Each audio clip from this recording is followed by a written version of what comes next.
Hi guys, and welcome to another episode of the Burn Desire Show.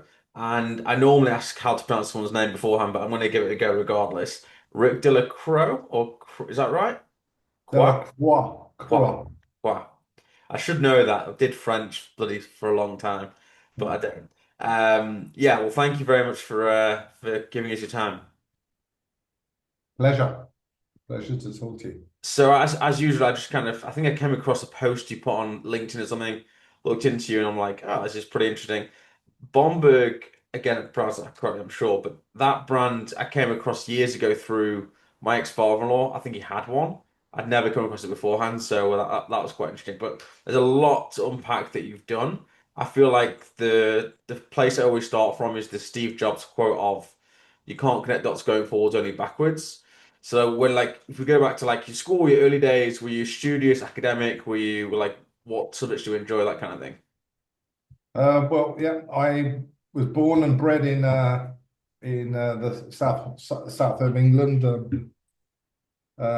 Did my comprehensive school up to A levels. I was pushed academically. My father has a PhD. My mother was a banker, and I just hated school with a vengeance. I was, wasn't the best of behaved.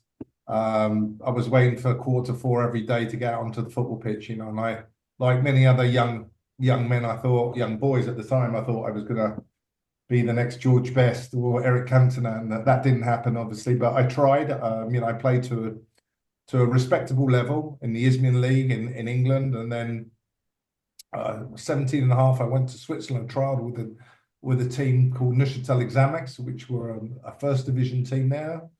And I was able to get onto their trainee program. And I was on their books for 6 months. And it was during those 6 months that I got introduced to the watch industry. And that's basically the start of this long journey now, which is 30 years of being in the watches. So British mother, born and bred in England, and then my father's Swiss. And up to the age of 18, I was living in the UK. And so when you say you were introduced to watches, how did that come to be? Well, what it was quite interesting that when I was at Neuchâtel, and at that level of football, so we were training mornings, 3 mornings a week and afternoons a week, and then we had to do jobs. And I was lucky enough to get an admin role in Tag Heuer. And at the time, Tag Heuer was an independent watch company. It was actually owned by TAG, which was Technique Avant-Garde, and the Ebel Watch Company and the Piaget Watch Company. They were the three partners before it was sold to Investcorp and then to Louis Vuitton.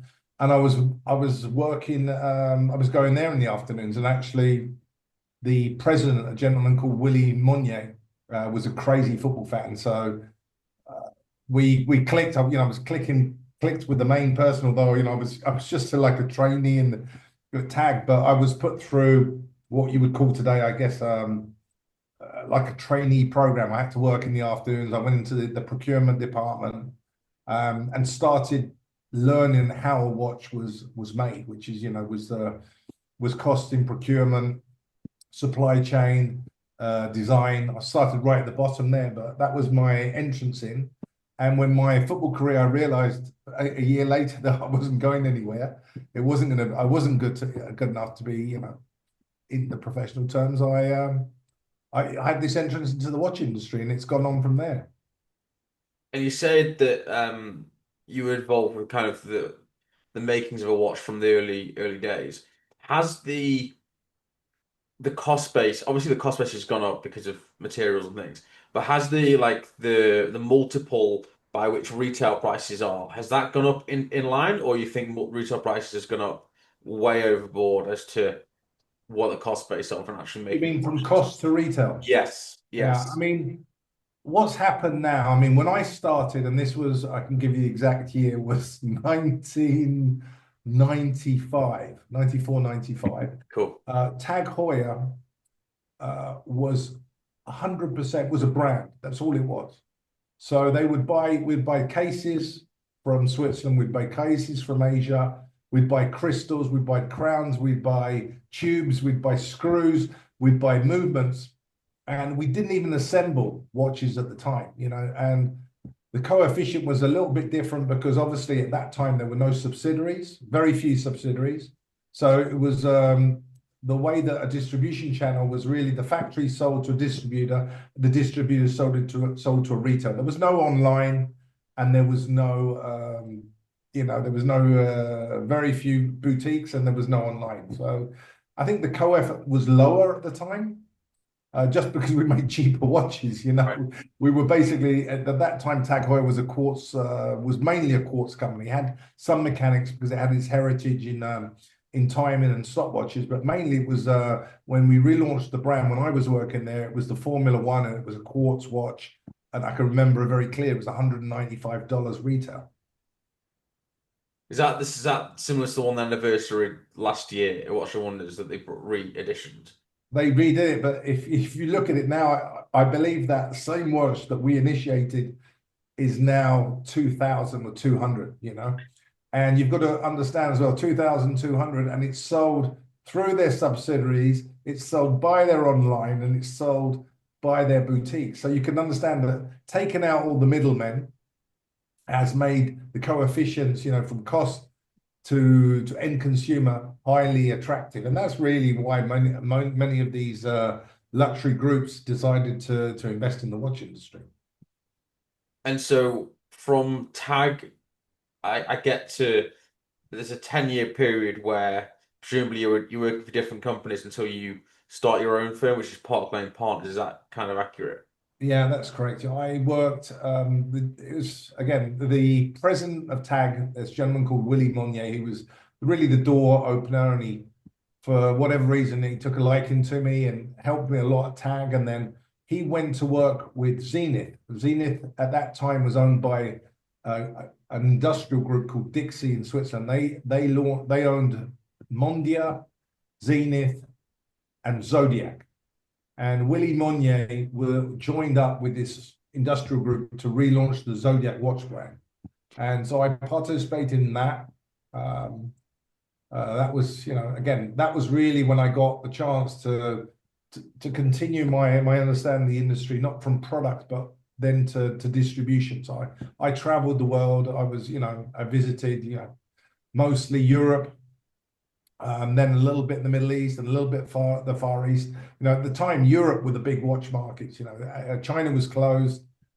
Europe was, it was Europe and the United States, and I should say Japan. But it's incomparable how the landscape is now compared to what it was then. But that was my roadmap. I worked with Zodiac. Then I had an experience with Corum when it was under the family ownership of the Banvart family. That was phenomenal. And then I got my first management position.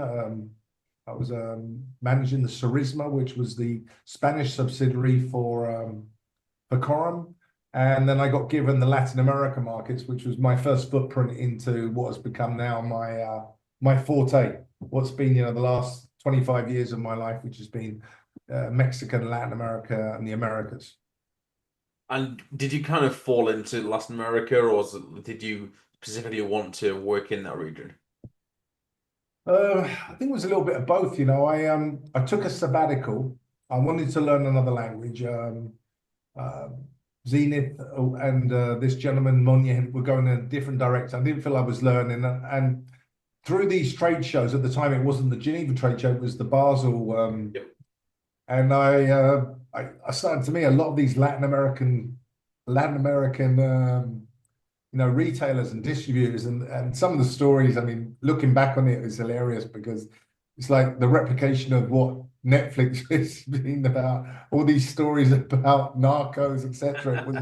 And I said, yeah, this is like a movie. And I actually went out to Bogota, and I spent 6 months learning Spanish in Colombia. And at the time, I was extremely exotic. I was like, what is this English Swissman doing in Colombia? Because at the time, the Americans, they used to give you a paper before getting on the plane in Miami or New York. You travel at your own risk. It was the Wild West. But like I said, it's like Netflix. It's not all true. And I had a phenomenal. I met a lot of people. I learned the language, and more than anything, I learned the culture of people, how people think, the mentality. And I think today in this business world today. It's languages is obviously is very important. You've got to understand how another culture thinks to do business, and I adhere 100%. to that, man. 100%. I was just over with meeting a bunch of some very well known in the independent space brands, and now they don't to be named publicly, but the Swiss French with the Swiss German, the approach, if you don't understand the difference, is massively different. And similarly, we're starting a high-end watch brand, myself, a watchmaker friend of mine, and my friend in Geneva. And I said to the two of us, the watchmaker himself are English, and he's actually various backgrounds, but he's been in the industry for a long time and speaks German and French. And the big benefit is not just, I always say it's the language, as you're saying, it's understanding the business language. Because even if we all speak English, the way in which things are done and happen, if you don't understand the business lingo almost, then you can be lost, completely lost. But it's like going to America. It doesn't work the same as here. It just doesn't. That's why some brands fail in America, of course, because they think because it's the same language, it's going to be a simple copy paste job, and it just isn't. Yeah, it's I was very lucky to travel the world early on in my career, and even today, I remember one of the biggest. I made a huge mistake one day on my first trip. So it was in Singapore, and we had a meeting, and the owners of this distribution company were coming to meet us at the hotel, and one gentleman came very well dressed, and the other one was, I wouldn't, no, I don't like to use the word shabbily dressed. My first perception was the well-dressed man was the owner, and the shabbily dressed man was the buyer.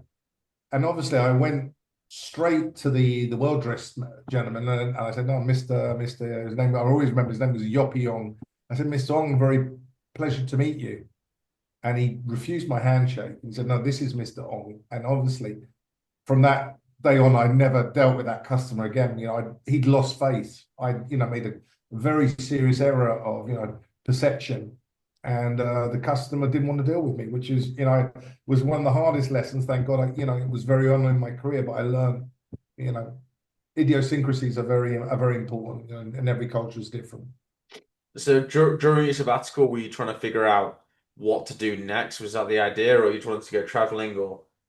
No, I grew up in those times where I think everyone wanted to be a footballer or a musician. It was like, and I had all the opportunities. I was pushed by my parents academically to be the best, and I didn't like school. I didn't like the discipline. I didn't, the subjects I liked. I did very well. I did well at maths. I did well at history, at geography. Um, um, Business studies, and there was other, physics and chemistry and biology. I just had no interest.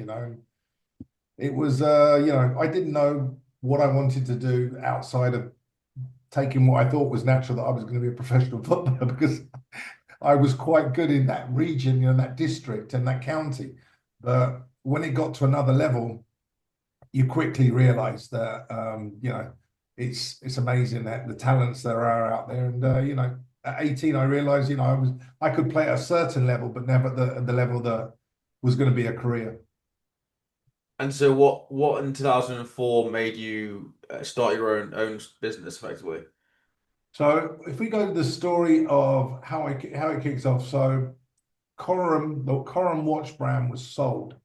It was sold by the Banbart family to a gentleman called Severin Wunderman. And Severin Wunderman was a bit of an icon in the industry in the 90s, because he was the gentleman that invented licensing. So he was the one that put Gucci on a watch. Oh, okay. And he was probably one of the most affluent watch brand owners at the time. Um, he was doing 700 million in the late 90s, which was, equivalent to 1 billion today. Wow. And he fell out with the owners of Gucci at the time. It was Tom Ford and a gentleman called Dominique de Soleil. And he lost the Gucci license. So to continue in the industry, he bought the Coram watch brand. And I then was brought into this world. I was given first of all, the South American market. So I was based out of Panama before I went to Colombia. and we were selling to retailers, so there was no distribution. So I would travel, open doors, and then process the orders back to Switzerland. They would ship. It was a difficult business. It was a business because he was a wealthy man. There was a lot of compliance that he was concerned about.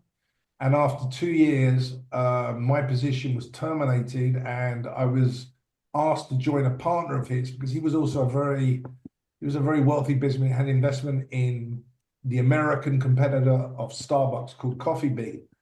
And so I went to work for his partner, and they were based in, they had offices in Singapore and Miami, and they did Gucci. They continued the Gucci beyond Severin selling it. So he had the watch distribution Gucci, and I got involved, and I was managing Gucci from Miami and Coram. And that lasted 3 years.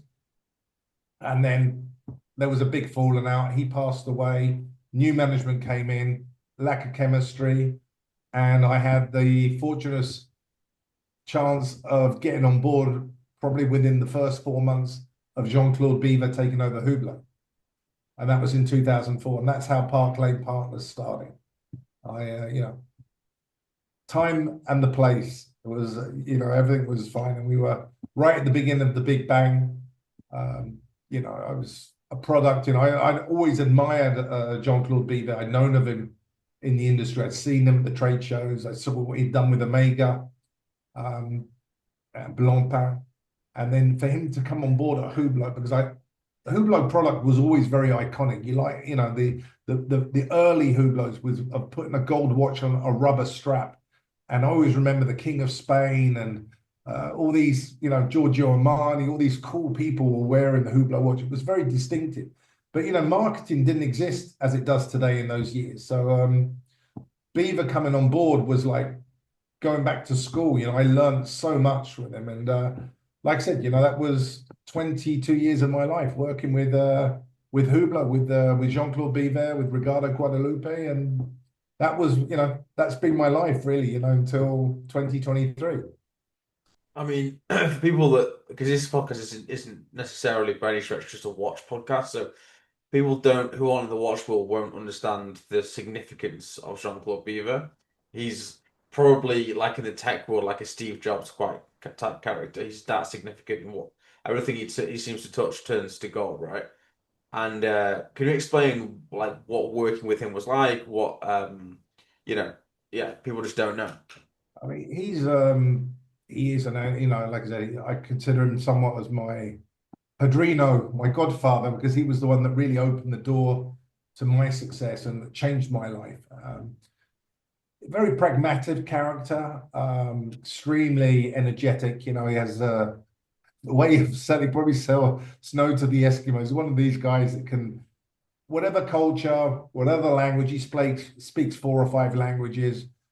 He's someone that can connect so easy, so he has phenomenal personal skills. And he's a storyteller. And as I said, he was the one that invented marketing. If you go back in time with Omega, he took Omega to 1 billion Swiss francs in the mid-90s by bringing James Bond to watches, by bringing Cindy Crawford to watches.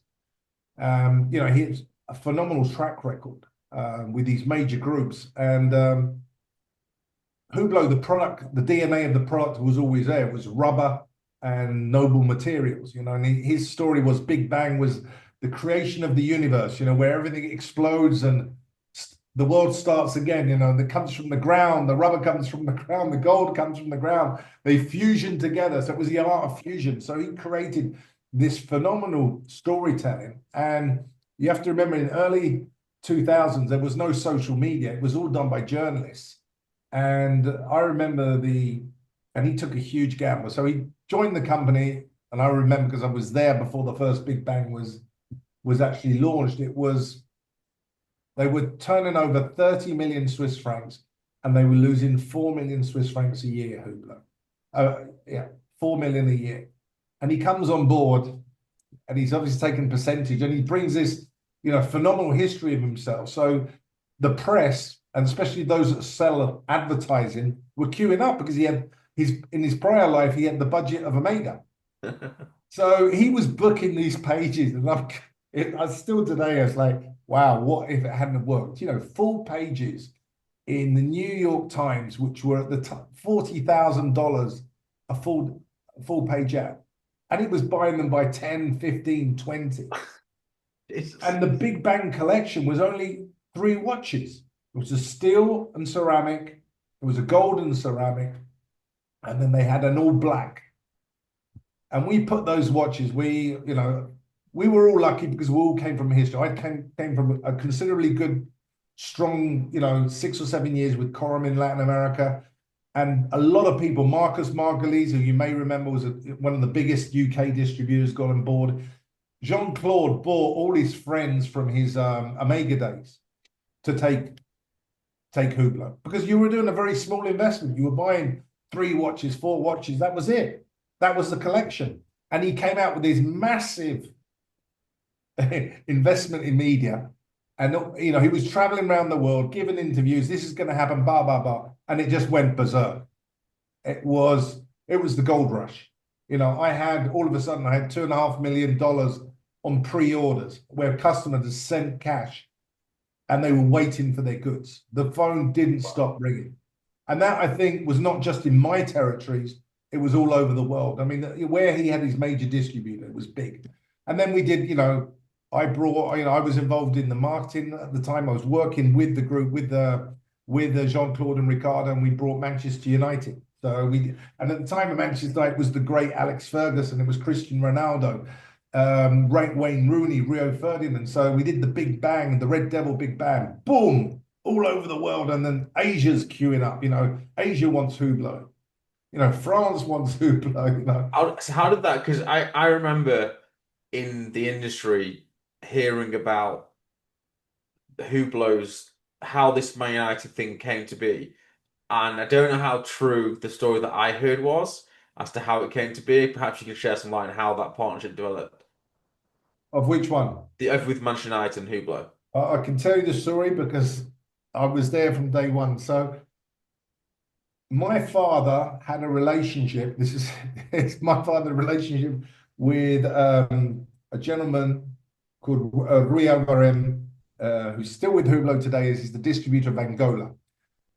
Rui was at the time was at the Portuguese embassy in the UK in London, and he knew Sir Alex Ferguson's number 2, Carlos Kiros. Queiroz. And we were kicking off, and he's told my father, I know Man United, we need to do something with the watches, bring your son over. So I spoke to Biver. I said, I'm going to go and talk to Man United.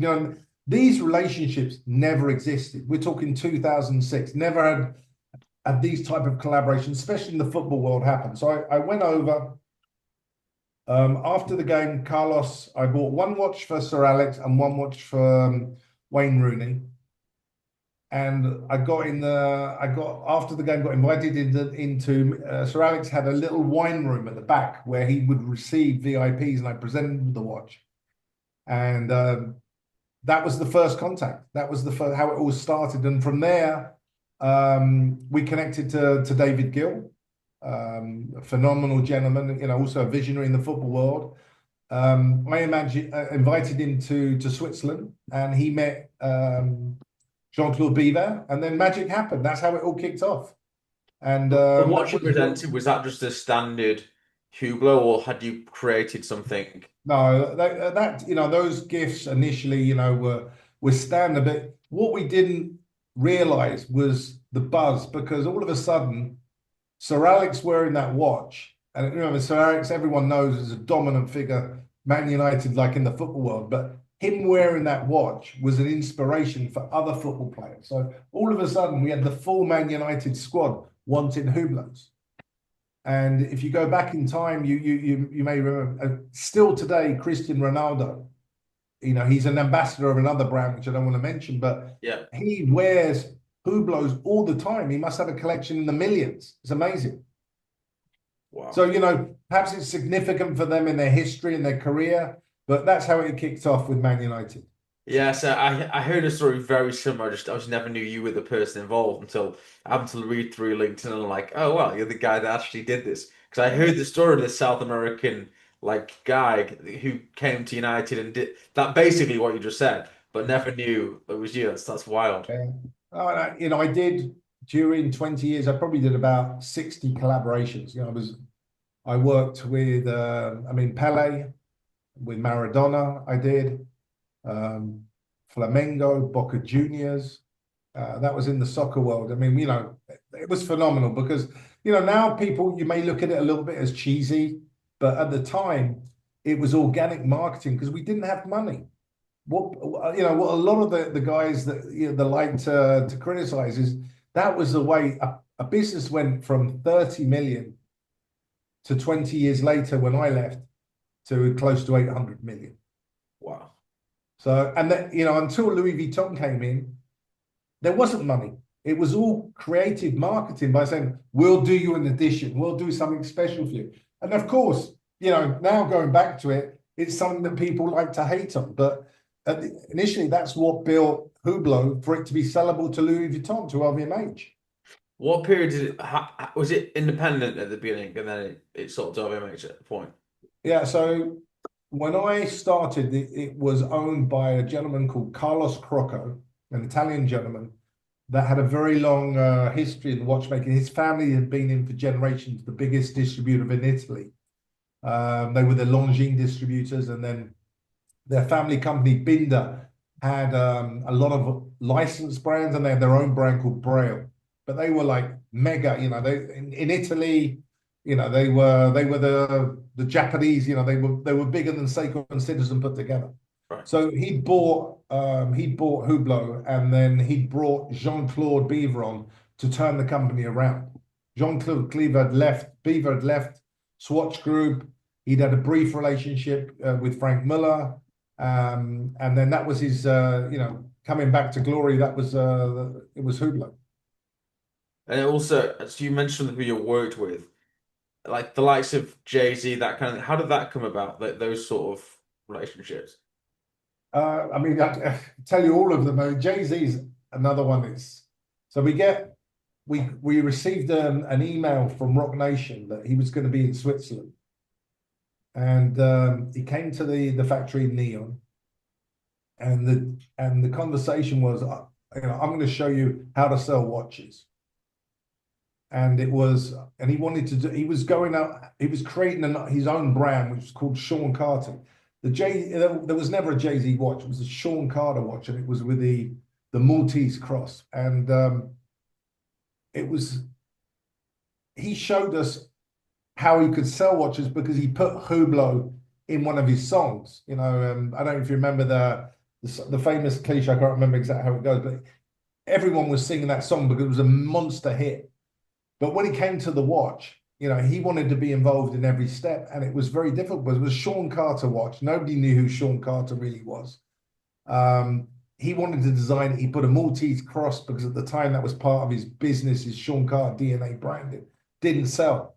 And the reality is, I think Hublot took back and disassembled probably a half of that collection. It was that was one of the worst limited editions that never really got to market. Nobody talks about because it's probably very rare now, actually, if anything's ever left. It's probably worse than now. Yeah. Which surprised you? Like, which was surprised you? I've written down, like you said, Pele, Maradona, Mayweather, McGregor, the Miami Heat, DJ Khaled. It's a pretty interesting roster you had there. Yeah. I was living in America at the time, so I was based in Miami, and I actually started the joint venture. I actually opened the second boutique in of Hublot. Hublot had one in Vegas, and I opened in Miami, and that was just, I had 50 square meters, and we were doing $10.5 million a year. It was a massive business. Wow. And then we decided with Hublot to open stores together, which was my biggest mistake in my career because I lost the power. It was a 51%, 49% slip. And I was, the president of the company, but when you've got a partner that has a lot more money than you, it becomes very difficult. But I did a lot of special editions once I was in the US. The US really is what made me, although I'm better known for Latin America or the Caribbean or Mexico, where I had my best return on investment was my time in the US, and we did the Miami Heat, We did the Kobe Bryant relationship. We did the Dallas Cowboys. You know, and in America, when you do those, when we at that time when we were doing those type of collaborations, it was crazy. Again, we were the first. So everyone looks back at it that didn't actually live in those 2007 to 2000 can spit on it, but it was amazing times. And the watches sold in, and they sold out the stores, which was one retailers want. Yeah. Yeah, it's like you're seeing now Breitling seem to have taken that mantle up. Everything they seem to take a I was in the States just recently, they've got a relationship with NFL, so every team's got a Breitling watch. And I think you're right, yeah. Now people look at it as a bit cliched, but back when Hublot was doing it, it was fresh, original, and it was you know, it And what worked. people don't realize, and if you go back, if you really look at the history of watchmakers, what Hublot commercialized it before Hublot. One of the Trinity brands, Audemars Piguet, was, they had the Schumacher, they had the Barrichello, they had the Montoya, they had, the Alberto Tomba. They had so many different editions, you know. Yep. Yeah, the difference is, I think, where they may have done 2,000, Hublot probably did 100,000 watches, in every collaboration under the sun, and then every part of the world. When you started, when you left, how many was with the production like numbers? I probably, when I started, I think they were doing probably between 12 and 15,000. And they probably did times 10 on that in 2022. Could be in those numbers. I don't have, Yeah. once LVMH got really involved, I was, slowly moved out of, especially my position in marketing. I was involved in marketing. I didn't have the relationships I had when it was Biver and Guadalupe managing the company. I was quietly asked not to get involved anymore. And I noticed as well, just on the watch side, you've worked as well with some independent brands. So the ones that caught my eye, MB&F, Grubel Forsey, HYT, Beauvais. I mean, they're in today's world right now, if you're in the industry, are really having the time. It's really a time for independence. What was your relationship like with those brands? What did you do for them? Again, I don't like to use the word, but I think we were a little bit of pioneers because those brands, we represented them, 7, 8, 9 years ago, Yeah, where, COVID really made all those micro brands hot and, important and, on the investment scale. It wasn't the case. When we had those brands, we had to really, really work to make them sell. And an MB&F, which is an exceptional brand today, at the time it was very difficult. It was hard to, understanding the concept, understanding what watchmaking is. Watchmaking has become so different in the last 5 years. It's you've got watch clubs. Education, digital, social media. Everything has changed the game of how brands, especially those level brands, are profiled and become important. When we were working with MB&F, I was maybe selling 30 watches a year throughout my territories. It's nothing. yeah.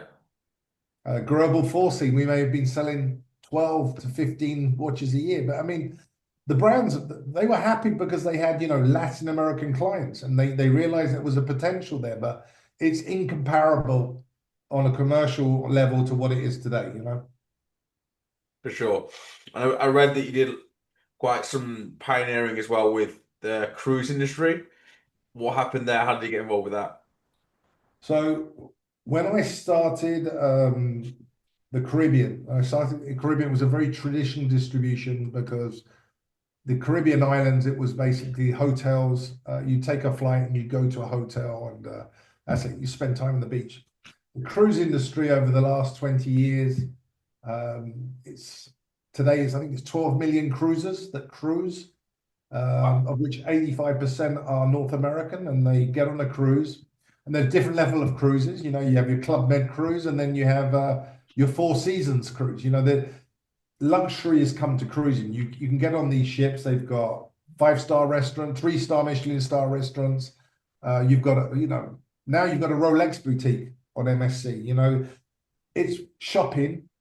has become to the level it is in Design District or in Bond Street. Some of the, the biggest boutiques in the world are on cruise ships. So we were the first, I think one of the first. I don't always like to say that we're the first, but we were right there at the beginning with luxury. I took a lot of risk because they were selling at the time, they were already selling watches, but they weren't selling luxury.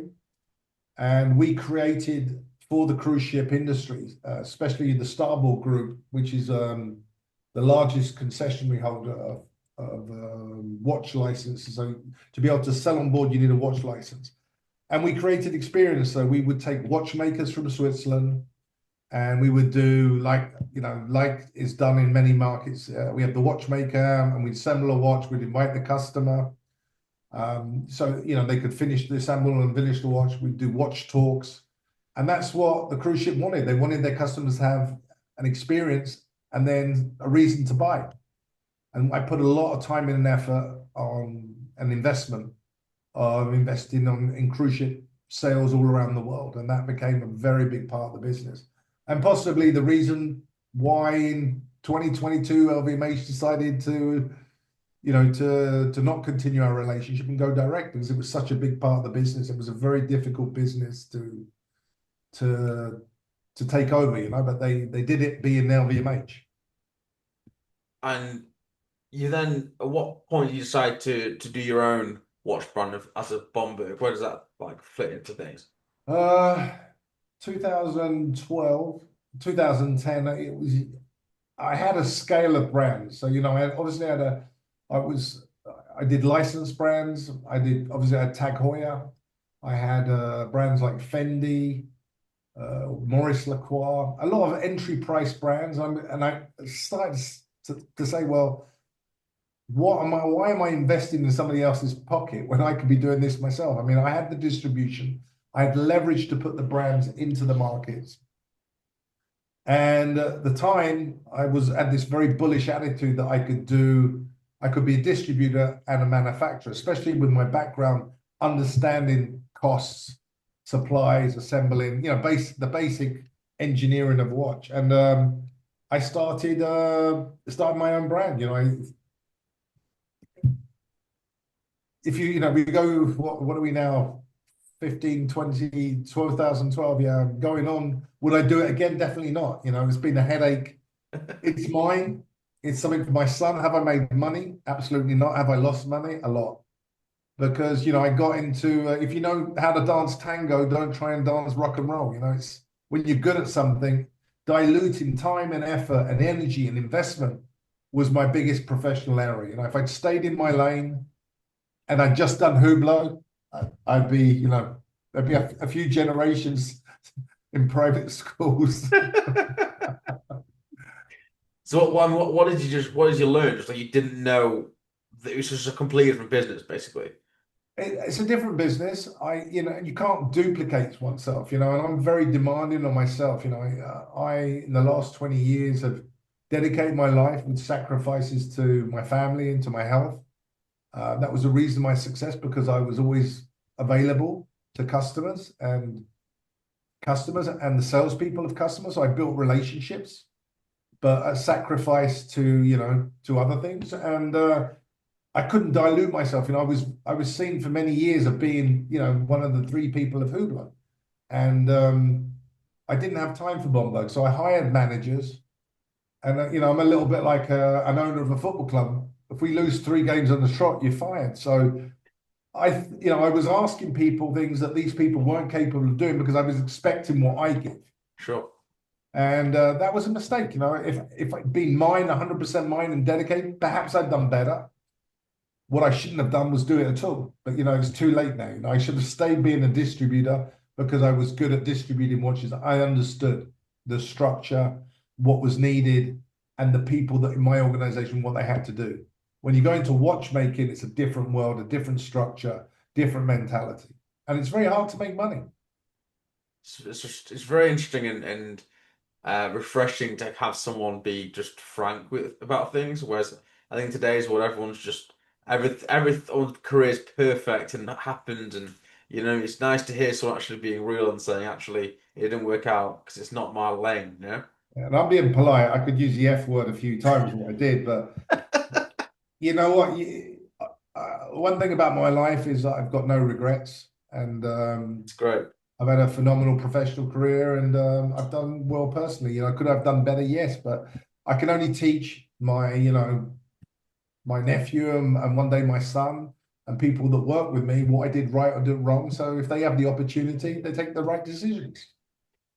And so your latest thing is investing, well, investment partner, which I'm not sure what that means. I've got an idea, but not quite sure. In Moser and Hortolans, Correct. which are two interesting brands, because particularly back to Basel, which you mentioned before, to Watch and Wonders.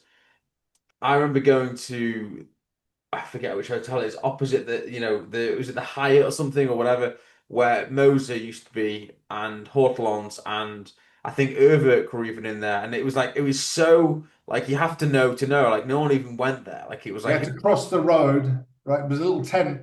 yeah, like Yeah. some irrelevant thing. I didn't. It was just like an off. And now to learn that Moser are in the main hall this year, Watch the Wonders. I mean, that is significant. A significant change. I mean, my local Manchester Watch of Switzerland have had Moser in there for quite some time now, and it's amazing to see the rise of that brand. And what's your involvement been within that? Well, I have a partner that is the operational manager, the CEO of the company. I've tried over the recent years to take a little bit of step back from 2022 and dedicate myself to my new family. I'm in a new relationship with two young girls, so I want to Nice. be less involved.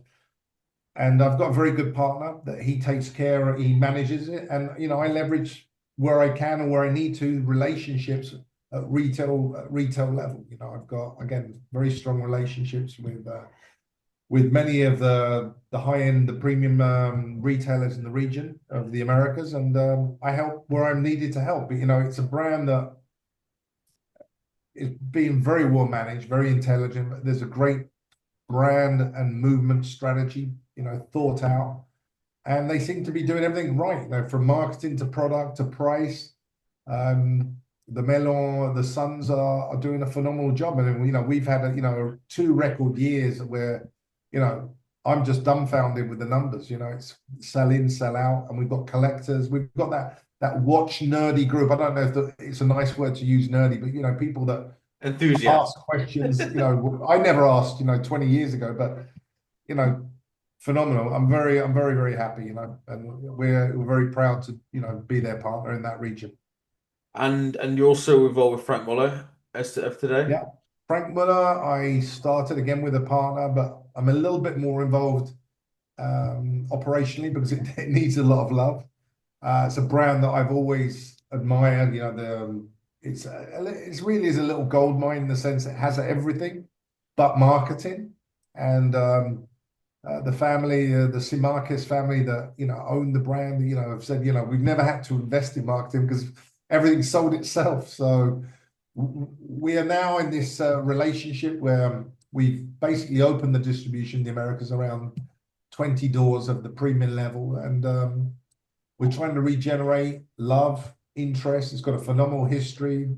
There's some incredible complications, and get that Frank Müller back onto people's wrists because it's that shape. It's an iconic brand and an iconic shape which still sells. No doubt about that. And what does the Unnamed Society do?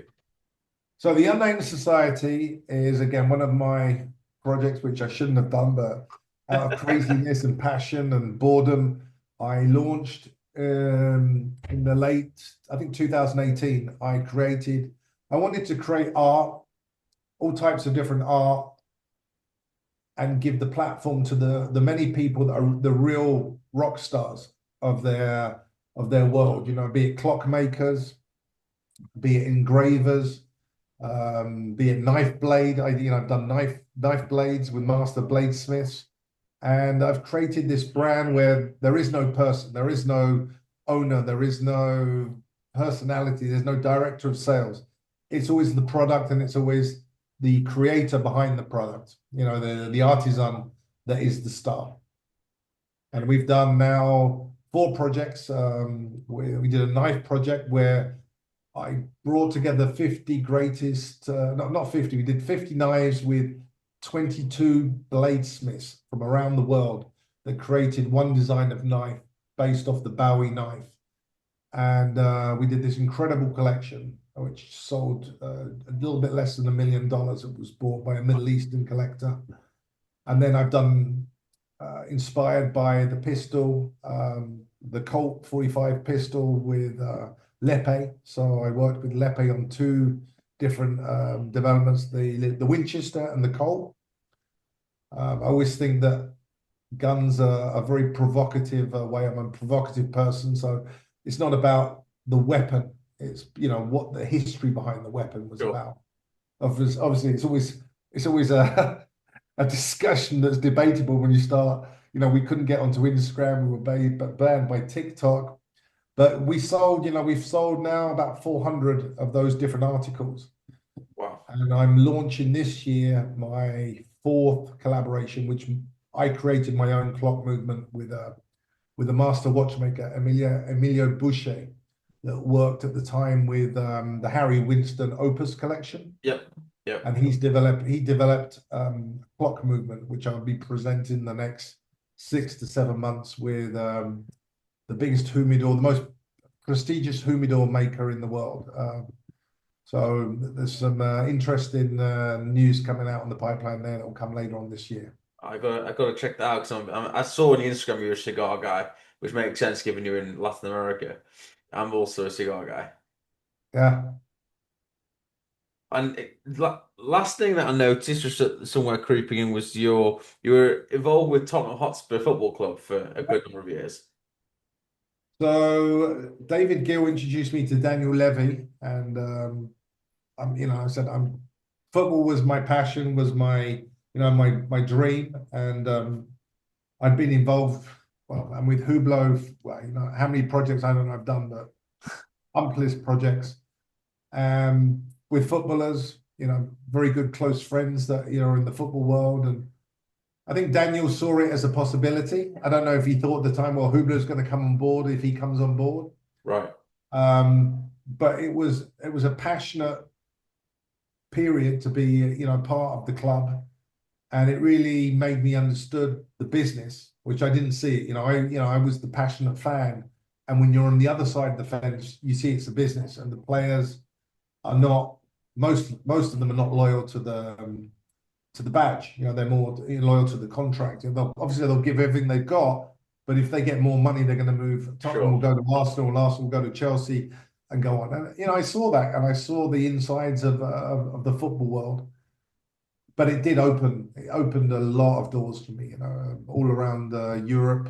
It was phenomenal experience. And you're still a member of the World Boxing Council. Was that during your time as Hublot? Yeah, I've stopped now. That was the last collaboration was 2023, and I started when I started with Mauricio Suleiman and his father Jose. We created the foundation, which was my reason of being part of that board for boxers in distress. You know, that had many stories. I'm sure you've read in the press that have spent their money or lost their money or been frauded of their money. And we created with Hublot and the WBC, we did 3 events which raised over 2.5 million USD for the Boxers Foundation, which was, you know, again, very inspirational for me. And then obviously from, again, that relationship with boxing allowed me to be involved with Floyd Mayweather, with Conor McGregor, with Pacquiao. What were those three characters?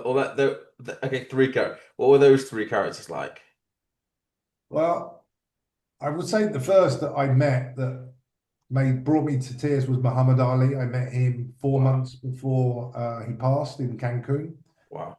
And I always remember, you know, he couldn't talk, but he shook my hand, and he was like, it was breaking. I've got big hands. It was amazing. He was sick, and I didn't want to take a photo. They were saying, take a photo, take a photo. And I do have a photo. I may have shared it 3 or 4 times because but growing up, I used to listen to boxing on Radio 2, you know, when they used to have the fights on a Wednesday or Thursday night, and it was emotional. And boxing for me, the art of boxing is something that inspires me as men, as a sport. And working with these personalities, that obviously you're working with the top few, the top 1%. But there's so many other guys that spend hours, weeks, months, years in the gym that are penniless. It's very sad. But they have that dream, they have that belief. Boxing's an amazing sport. Did you find like the McGregor and Mayweather's, is their personality real or do they come alive a bit more? They dial it up, would you say, when it comes to the cameras are on and that kind of thing, from your experience? I think they're both very media astute. I think definitely Mayweather knows what he wants, make money. He's very money driven. I was involved in the negotiations of the two Hublot experiences, and he's a very difficult man to deal with, as was his manager Al Heyman. I can tell you that story, crazy because I was given a budget of $3 million, and the idea was to sign Mayweather and McGregor. And the first I spoken to McGregor's, I'd met him and his manager. I'd gone out to Dublin before the fight, and I came to them with an offer. I was going to give $1 million to McGregor, and I was going to do 2 million with $1 million to McGregor and 2 million to Sure. Mayweather. And McGregor straight away said, "I know what you paid Floyd on the last fight. I want the same." I didn't have 2 million. I had 1 million because I know Floyd was going to say to me, I want more." Sure. And the deal got done, I think 8 or 9 hours before the fight. He actually agreed on it. He'd had the shorts made, but we didn't get any of the pre-fight, the warm-ups, the weigh-ins, none of that, because he was just wanting to get the maximum. He took the full 3 million. And I was on the phone for Jesus. hours and nights with Beaver. He says, "What is it? Where are you? Where are you?" And it was every half an hour. It was going up at 500,000. And then McGregor called me back. His manager called me back in the morning of the fight. He said, "We've got the shorts ready. What can you give us?" I said, "Listen, I can give you a watch, but I can't give you any money. The budget's gone." So, yeah, McGregor, phenomenal character. I really liked my time spent with him in Ireland. Um, Very smart businessman. Very smart. Did he take the offer then with the watch, or what happened with the No, McGregor? no, no, No. no, he didn't take no. So he just didn't, they had shorts made, but they didn't wear them because you didn't pay him, basically. Exactly, yeah. Mayweather wore the shorts with people on the back, but only for the Yeah. fight. I still have one pair of the shorts. So he made three shorts, one for himself, one went to Hublot, and one went to me. That's So I've got cool. a pair. So obviously the pair that he wore, which has the real memorabilia value, is the one that would get resold for the big money, because that fight is iconic. For sure. For sure. Mine is framed, dedicated, but was never worn, but it's identical. That's amazing. What an amazing story. You've had some life, eh? You had some great career, it sounds like to me. Yeah, I mean, it's easier for me to talk about the ups and the downs. Obviously, like I said, the sacrifices, the personal and the health is something that you pay a hefty price, and you don't realize because you're whining and dining and unfortunately drinking far too much.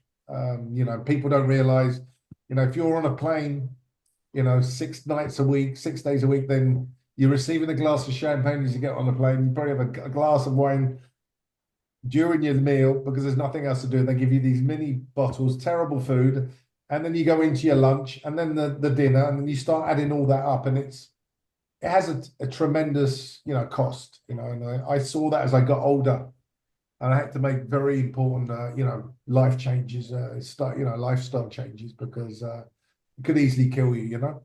It's But interesting. On Instagram, I saw it's this kind of philosophy or thought process that someone has as how life is, and it talks about it's called the burner theory, and that there are like a stove, there are four burners, and one's family, one's friends, one's health, and one's work. And it basically says to be successful, you have to turn one off, and to be very successful, you have to turn two off. And people do that. That's what you see, like the health ones, everyone, business related, anyone in business anyway, most of the time will, I've just frozen for a second. Uh, Anyone in business will turn the health off. Like that's the first one that goes. Yeah. And then, family and friends, and then you just focus on, I don't know why I frozen there, sorry, but yeah, you focus on that sort of stuff. Yeah, I agree. I mean, like I said, friends, when I stopped working in 2022, 2023, I'd lost a lot of friends because I'd lost contact over the years. My business had been my life. And I've realized all of a sudden that, the phone wasn't ringing. And a lot of people, the relationship was built around the business, not around personality or, on personal terms. But that's life, you learn it. You can't change the past. No. And so, what are you excited for this year? Presumably, do you go to Watch the Wonders every year? Do you show there? What do you do? Yeah, I mean, obviously I have teams. I in COVID we were 152 people between our different offices. I had, Swiss office, Miami office, Colombian office, Venezuelan office. So we had a big team. Obviously, when the LVMH brands left, slimmed it down. I considered, you know, retiring, but my golf was so bad and getting back on the tennis court wasn't the best.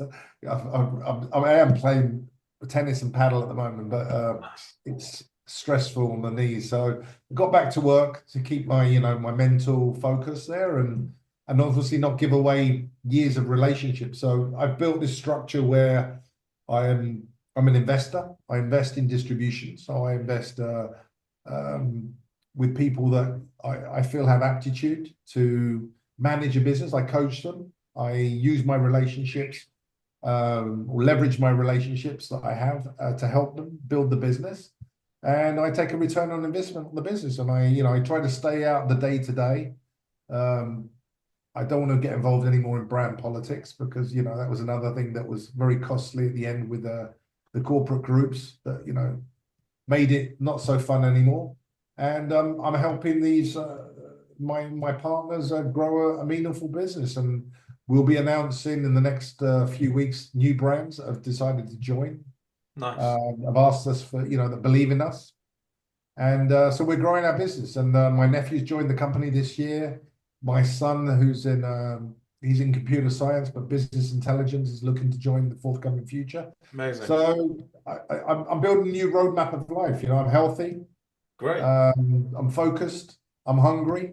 So I've got all the ingredients there to continue success. And it's like the David and Goliath world. I love taking on these big guys with all their means and all this on their beautiful corporate seminars and this and that, and doing it the old school way where relationships and loyalty and confidence is built by meeting people and believing in people.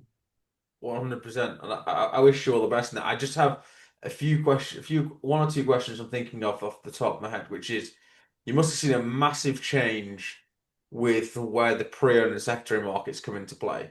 Yeah, Because back in the day, you sold a watch, Hublot's a great example of this. Nobody thought about, well, what's that going to be worth in 6 months' time or the day after I buy it? They just bought a watch they wanted to watch. Now, of course, every man and his dog buys a £600 Tissot and they come to me 2 months later, I've worn it once and I want £500 for it. It's a very, very different business to it's ever been. Um, how do you see the secondary market's role and what have you seen over your time? Where do you well, think it's going? I'm involved in wholesale. So my business is around working with independent watch operators, independent retailers or Yep. watch chains, but that are multi-branded. Most of those, most of my partners have Rolex. What has changed in the last 2 years? Rolex is number one. What's number two? Pre-owned Rolex. Hmm.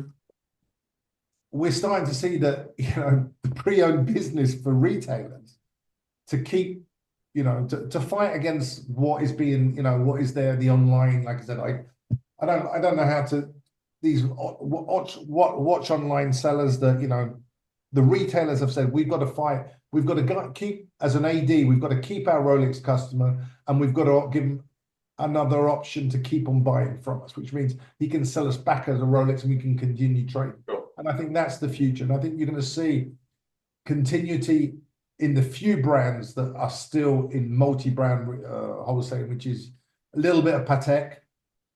And obviously some of these independent watch brands that are distributing, the Frank Miller's, can it get over its present crisis? That could be one. Moser definitely could be one. I think we'll see that in the future, that the pre-owned will be a larger part of the business. Well, I say to people all the time, whether they like it or they don't, that the secondary market, whether you call it a pre or otherwise, is the fairest reflection of where the litmus test of where people's opinion of the brand is. Because unfortunately, if you look at most watches, and even include Rolex in this to a degree, most watches, I believe, on the market are twice the price it should be. So you see an engineer IWC at £10,000, that should be a 5K watch. At a 5K watch, that sells. At 10K, it doesn't. Or it does sell, then a minute later it's 5K on the secondary. Because obviously in the secondary, no one can, there's no ego there. It's just a matter of, well, what's Price. someone willing to pay for it? You know, it's simple as that. Um, there's a report I'm going to send to you because I don't know if you've seen it from Every Watch. It came out just recently.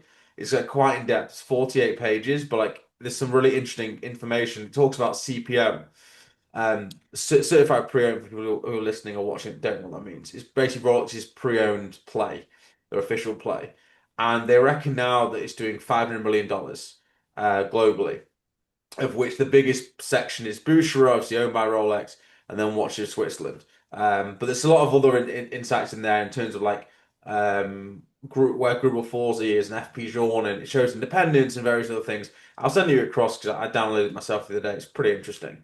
But I believe, I don't know about you, you've been in the industry an awful long time too. Like this is the most exciting time for the industry. Like if you create a watch brand now, like maybe Bomberg was too early, but like now with social media, you can get a watch brand across very quickly if you do something interesting. If you look at what, for example, uh, my word, the Studio Underdog is a great example of this. 100%. Like unbelievable example. I bought a watch the other day because I wanted to look like from, I might pronounce it wrong, Venizico. It's like a Venice-based company. I don't know if you've seen those guys. They're Yeah. making watches 500 euros, 1,000 euros, like using like some serious, like decent like movements, and the watches look great. And every time it sells out, like everything they make. And years ago you couldn't do that. Like, but now they have a decent social media account. You get some hype there. And I also think this is my opinion, but brands like FP Journe, brands like MB&F, the more horology stuff, because Instagram's pushing people that would you would never normally see someone with a high-end Vacheron or high-end Patek, like as a general person.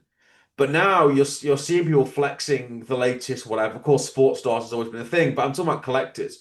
You would never see the collector would never normally flex £1 million Patek, but now they do on Instagram. And so you're seeing like I think people's imagination is going far further than what was people thought. Oh, the Apple Watch is coming in. No one's gonna wear watches again. And I think actually the complete opposite. People get an Apple Watch and they go, "Oh, I quite like a watch, but maybe I want one that's like, you know, got something behind it." So I personally think there's never been a better time to be in the business, but that's my opinion just of what I feel. Yeah. Again, it's supply and demand, and it's how hype, like I said, when I started, social media, was in existence, and I've seen it evolve over the last 5 years, bigger than ever. Um, with the differences that brands themselves still have not been able to master digital. The social media today is done by third parties, Yes. so they're very dependent on the critiques and what these influencers say to be able to create that demand. What will they do in the future? Will they try and take it up? Will Rolex ever be a digital brand? They've now become, CPO is a business for them. It's a huge Yep. business, Big business. but it's a big business through their own retail store, their own retail group, Boucheron. It's through Watches of Switzerland, which one day could Rolex acquire, or do they already acquire shares of Watches of Switzerland? Yep. Provocative question, could be. Interesting. 1916 in the US. For Again, sure. uh, It's interesting in that report you'll see that watch of Switzerland, I mean watch of Switzerland in the UK is 30%, 30%, almost an average above everything else, right? It's crazy above everything else. So for example, a 10K whatever GMT, they're selling 13.5. And yeah, and that's across the board on every level.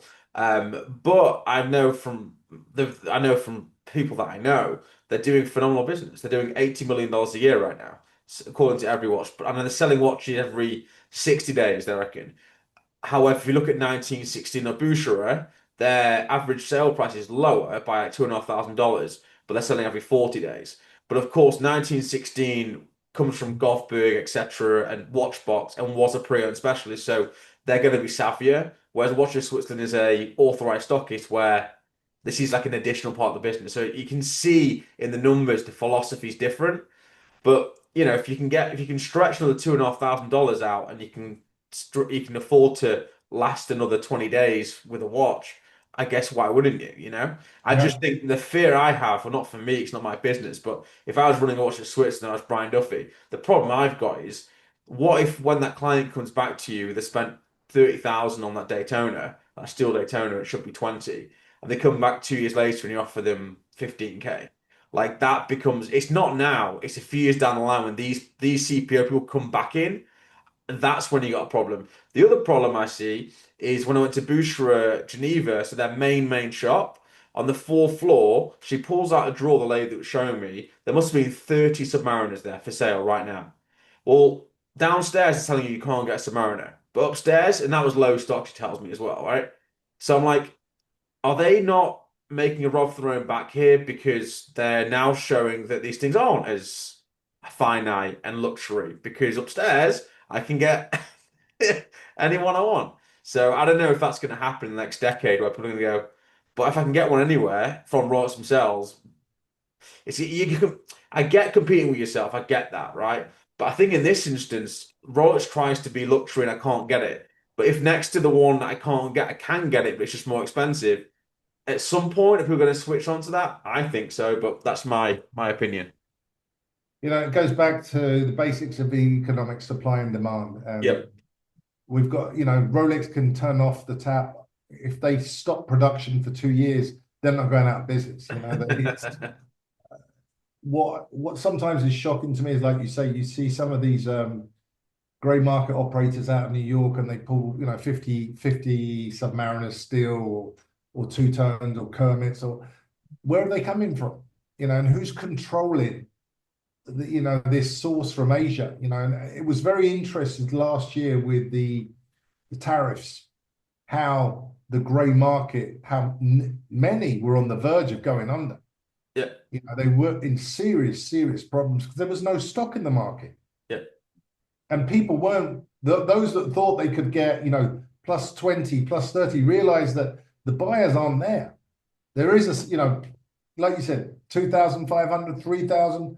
Okay, I can afford it. I'll depreciate. It's like buying a car. If I lose 3 grand or 5 grand, who cares? I don't want to lose 50%. I can lose 25, 30%. Sure. My concern is, what's happening around the world. And the reality is that, those cheap Rolexes that were coming from Asia, that were, flooding the US, that created this industry of all these influencers that you see on there. How long is that going to last? Well, I mean, I'll leave you with this. I was in New York, not for this specific reason, I just happened to be in New York. I walked down 47th, I've not been for years. And this is just my opinion. It's a circus. It's like they're all selling to one another. It's not what you think it is, these coin flips. And I went into, and I'm not going to mention the name, but one of the most famous influencers shops. I asked to see a Submariner. The guy pulls out a Pepsi, and I just walked out. I'm just like, Jesus Christ, like that's the most basic of basic things. And the pricing, they show one price on their Instagram, one watch that's a hero watch that's like, 250K, but it should be 350 or whatever daft. But everything else in the shop's overpriced. So it's a bait and switch, and it's not how I do business. So, I just went there to see, as you do with these things. but no, like for You me, can't believe everything you see and hear on Instagram, and that's why I did a post recently because it really starting to bother me. Some of these influencers that are actually now invited by the brands and are up there doing the show, and they're in Geneva, they're on the Q&As, they're with the chairmans, the presidents, and the reality are, what do they bring to the brand? I mean, it's not lining true. their own pocket is what they bring to the brand. Anyway, Thank you everyone so else, much for your time. It's been a real pleasure. thank you, mate. Take care. All the best.